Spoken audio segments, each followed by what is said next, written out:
যে আপনি আমাকে রাজাকার বলবেন।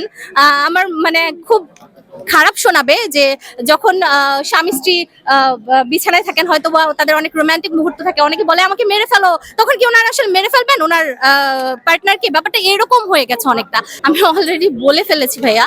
ব্যাপারটা হচ্ছে যে আন্দোলন যখন চলবে, আন্দোলন তো থামিয়ে ফেলার কোনো সুযোগ নাই, যেখানে আসলে আমাদের ভাইয়েরা অনেক জায়গায় শহীদ হয়েছেন অলরেডি।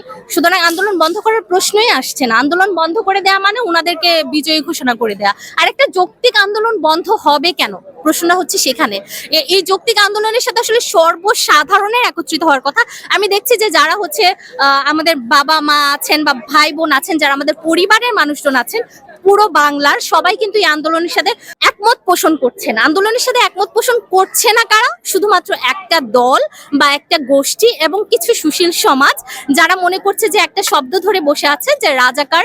এই রাজাকার শব্দটা কেন বলা হলো, এটা যে একটা স্যাটায়ার, সেটা পর্যন্ত তারা ভাবতে পারছে না। তাদের বুদ্ধি ভিত্তিক ক্ষমতাটা আসলে কত নিচে নেমে গেছে, সেটা আসলে চিন্তা করলেই দেখা যায়। যে আপনি আমাকে রাজাকার বলবেন, আমার মানে খুব খারাপ শোনাবে যে যখন স্বামী স্ত্রী বিছানায় থাকেন, হয়তো বা তাদের অনেক রোমান্টিক মুহূর্ত থাকে, অনেকে বলে আমাকে মেরে ফেলো, তখন কি ওনারা আসলে মেরে ফেলবেন ওনার পার্টনারকে? ব্যাপারটা এরকম হয়ে গেছে অনেকটা।